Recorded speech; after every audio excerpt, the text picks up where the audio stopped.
આજે તો સાંજે 7 વાગે મિની બ્લોગ ચાલુ કર્યો. અરે જઈએ અમે બધા નાસ્તો કરવા હાટું. આજે તો જીજુનું બેંક બેલેન્સ 0,000 રૂપિયા કરી વારવાન છે. ખાલી નાસ્તો કરવા જવું ને એમાંય ટ્રાફિક થઈ ગયો, પણ એની પાછળ એક કારણ છે. અરે રેલગાડી નથી દેખાતી, પછી બધું કેવું પડે તમને.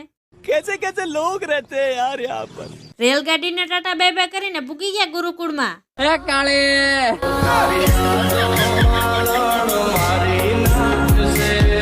અમે કઈ 2-3 જણા નથી આવ્યા, પૂરેપૂરું લશ્કર લઈને આવી ગયા છીએ. પછી તો જીજુ ઉપર ફાડ્યું મોટું જબરું બિલ ને આપી દીધા ઓર્ડર 10-15. ઘણા આખી જિંદગી પૈસા ભેળા કરે કે આપણે પછી નિરાતે વાપરશું. પૈસા બધા ભેળા થઈ જાય તો એનો ફૂગો ફૂટે ફટાક્યો થઈ ગયો, વાપરવાની વેળા ન આવે.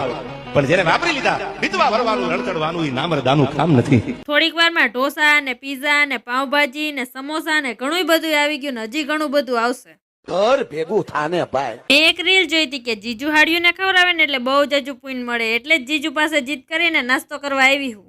अबे साले। હાલો હજુ પાર્ટ 2 માં આના કરતા પણ વધારે મજા કરાવીશ, તો ત્યાં લગી તમે બધાય ફોલો કરી લ્યો.